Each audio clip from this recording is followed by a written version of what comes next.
What's up, everyone? I wanted to take you through the process of playing along with a click tracking guide for my life point session.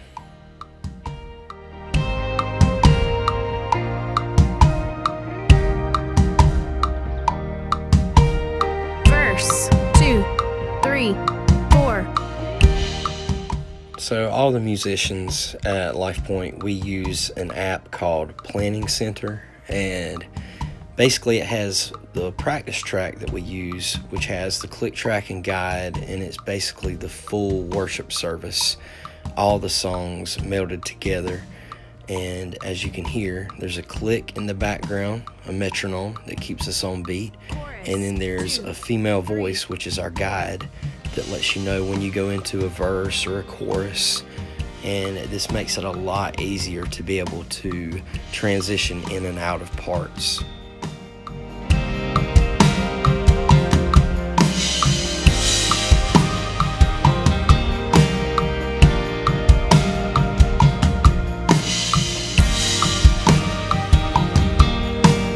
Chorus 2, 3, 4. Build.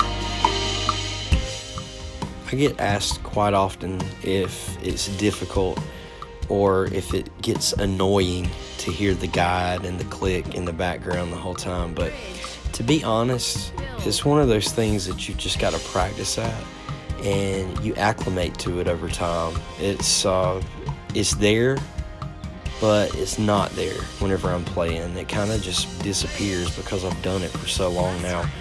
But it is something to get used to, something to practice to, and I think over the years it has definitely cleaned up my playing a lot.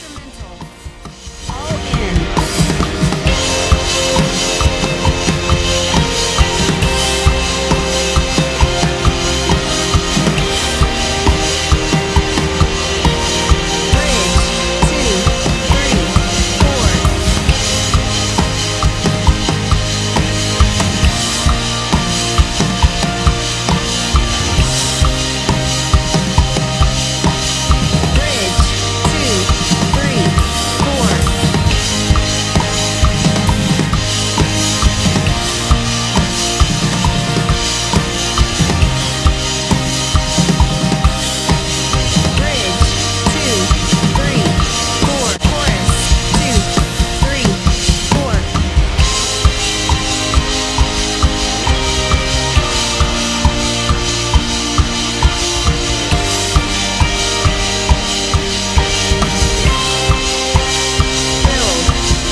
Thank you for taking the time to watch and listen, and until next time, I'll see you later.